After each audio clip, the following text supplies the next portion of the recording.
1971 সনের স্বাধীনতা যুদ্ধের অবিসাংবাদিক নেতা বঙ্গবন্ধু শেখ মুজিবুর রহমান রচিত অসমাপ্ত আত্মজীবনী থেকে আজ পাঠ করছি চতুর্থ পর্ব। শেখ কুদরতুল্লাহ ও একরামুল্লাহ শেখের মৃত্যুর 2-1 পুষ পর থেকেই শেখ বাড়ির পতন শুরু হয়। পরপর কয়েকটা ঘটনার পরে শেখদের আভিজাত্যটাই থাকলো, অর্থ ও সম্পদ শেষ হয়ে গেল। ইংরেজরা মুসলমানদের ভালো চোখে দেখত না। প্রথম ঘটনা, রানী রাসমণি হঠাৎ জমিদার হয়ে শেখদের সাথে লড়তে শুরু করলেন। ইংরেজও তাকে সাহায্য করল। কলকাতার একটা সম্পত্তি ও উল্টাডাঙ্গার আড়ত শেখদের সম্পত্তি ছিল। এই সম্পত্তি দেখাশোনা করতেন শেখ অসীমউদ্দিন। আবার জমিদারি নিয়েও রাসমণি স্টেটের সাথে দাঙ্গা হাঙ্গামা লেগেই ছিল। শেখবাড়ি থেকে 3 মাইল দূরে শ্রী রামকান্দি গ্রামে তজিমউদ্দিন নামে এক দুর্ধর্ষ লোক বাস করত। সে রাসমণি স্টেটের পক্ষ অবলম্বন করেছিল। সে ভালো যোদ্ধা ছিল। একবার দুই পক্ষ খুব মারামারি হয়। এতে রানী রাসমণির লোক পরাজিত হয়। শেখদের লোকদের হাতে তজিমউদ্দিন আহত অবস্থায় ধরা পড়ে এবং শোনা যায় যে পরে তার মৃত্যু হয়। মামলা শুরু হয়। শেখদের সকলেই গ্রেপ্তার হয়ে যায়। পরে বহু বছর অর্থ খরচ করে হাইকোর্ট থেকে জামিন পায়। এরপরই আর একটা ঘটনা হয়।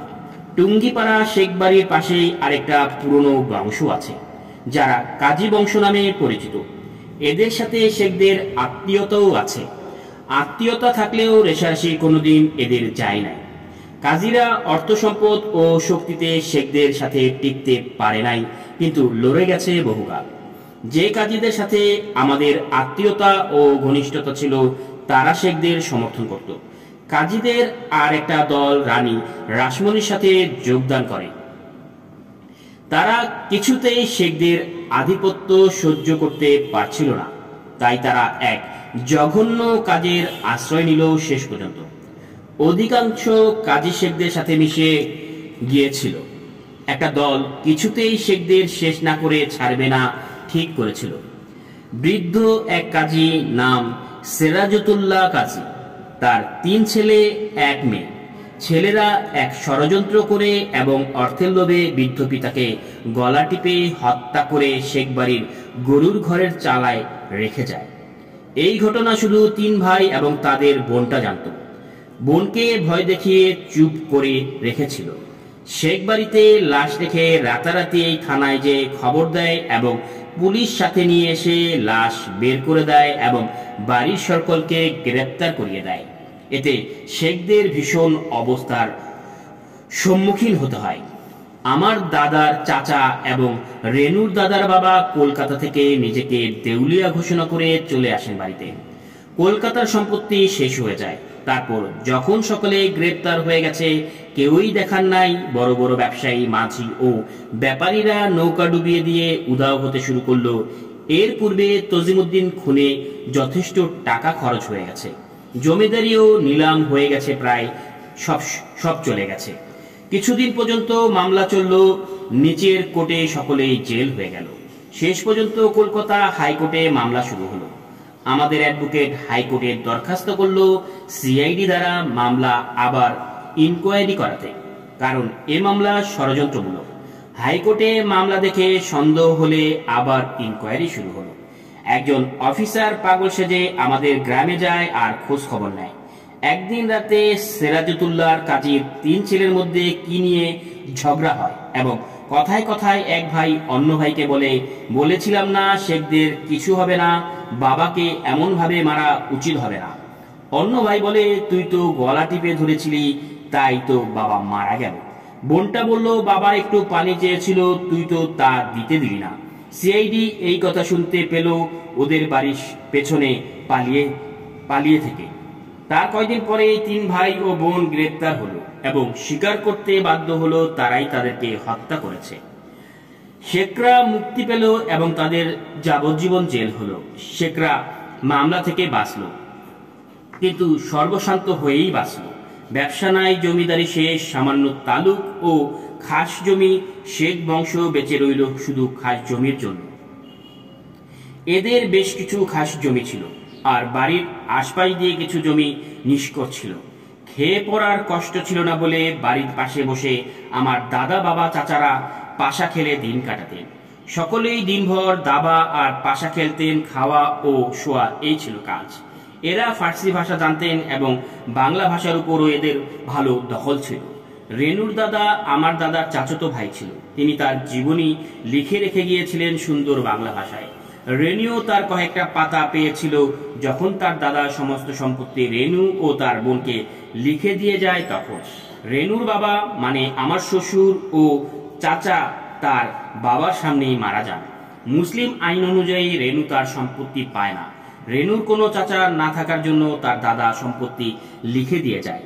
আমাদের বংশের অনেক ইতিহাস পাওয়া যেত যদি তার জীবনীটা পেতাম, কিন্তু কে বা কারা সেটা গায়েব করেছে বলতে পারবো না, কারণ অনেক কথা বের হয়ে যেতে পারে। রেনু অনেক খুঁজেছে, পায় নাই। এরকম আরো অনেক ছোটখাটো গল্প আছে, কতটা সত্য আর কতটা মিথ্যা বলতে পারি না। যাই হোক, শেখদের দুর্দিন আসলেও তারা ইংরেজদের সহ্য করতে পারত না। ইংরেজকে গ্রহণ করতে না পারায় এবং ইংরেজি না পারায় তারা অনেক পেছনে পড়ল। মুসলমানদের সম্পত্তি ভাগ হয় অনেক বেশি। বংশ বাড়তে লাগলো, সম্পত্তি ভাগ হতে শুরু করলো। দিন দিন আর্থিক অবস্থাও খারাপের দিকে চলল। তবে বংশের মধ্যে দুই একজনের অবস্থা ভালোই ছিল। আমাদের দাদাদের আমল থেকে শেখ পরিবার ইংরেজি লেখাপড়া শুরু করলো। আমার দাদার অবস্থা খুব ভালো ছিল না, কারণ দাদা 3 ভাই ছিলেন, পরে আলাদা আলাদা হয়ে যায়। আমার দাদার বড় ভাই খুব বিচক্ষণ লোক ছিলেন, তিনি দেশের বিচার আচার করতেন। আমার দাদা হঠাৎ মৃত্যুবরণ করে। আমার বড় চাচা এন্ট্রান্স পাশ করে মারা যান। আমার আব্বা তখন এন্ট্রান্সে পড়তেন। ছোট ছোট ভাই বোন নিয়ে আমার আব্বা মহাবিপদের সম্মুখীন। আমার দাদার বড় ভাইয়ের কোনো ছেলে ছিল না, 4 মেয়ে ছিল। আমার বাবার সাথে তার ছোট মেয়ের বিবাহ দেন এবং সমস্ত সম্পত্তি আমার মাকে লিখে দেন। আমার নানার নাম ছিল শেখ আব্দুল মজিদ, আমার দাদার নাম ছিল শেখ আব্দুল হামিদ, আর ছোট দাদার নাম ছিল শেখ আব্দুল রশিদ। তিনি পরে ইংরেজে দেয়া খান সাহেব উপাধি পান। জনসাধারণ তাকে খান সাহেব বলেই জানতেন। আমার আব্বার অবস্থার কিছুটা পরিবর্তন হলেও 2 চাচার লেখাপড়া, ফুফাদের বিবাহ, সমস্ত কিছুই তার মাথার উপর এসে পড়ল। বাধ্য হয়ে তিনি লেখাপড়া ছেড়ে দিয়ে চাকরির অন্বেষণে বের হলেন। মুসলমানদের তখনকার দিনে চাকরি পাওয়াটা ছিল খুবই দুষ্কর। শেষ পর্যন্ত দেওয়ানিয়া আদালতে একটা চাকরি পান। পরে তিনি সেরেজদার হয়েছিলেন। যেদিন আমি ম্যাট্রিক পাস করে কলকাতায় ইসলামিয়া কলেজে পড়তে যাই, আমার আব্বাও সেদিন পেনশন নিয়ে বাড়ি চলে যান। একটা ঘটনা লেখা দরকার, নিশ্চয়ই অনেকে আশ্চর্য হবেন। আমার যখন বিবাহ হয় তখন আমার বয়স 13 বছর হতে পারে। রেনুর বাবা মারা যাওয়ার পর ওর দাদা আমার আব্বাকে ডেকে বললেন, তোমার বড় ছেলের সাথে আমার এক নাতনির বিবাহ দিতে হবে, কারণ আমি সম্পত্তি ওদের 2 বোনকে লিখে দিয়ে যাব। রেনুর দাদা আমার আব্বার চাচা। মুরব্বী হুকুম মানার জন্যই রেনুর সাথে আমার বিবাহ রেজিস্ট্রি করে ফেলা হয়। আমি শুনতাম আমার বিবাহ হয়েছে, তখন কিছুই বুঝতাম না। রেনুর বয়স তখন বোধহয় 3 বছর হবে। রেনুর যখন 5 বছর বয়স, তখন তার মা মারা যান। একমাত্র রইল তার দাদা। দাদাও রেনুর 7 বছর বয়সে মারা যান।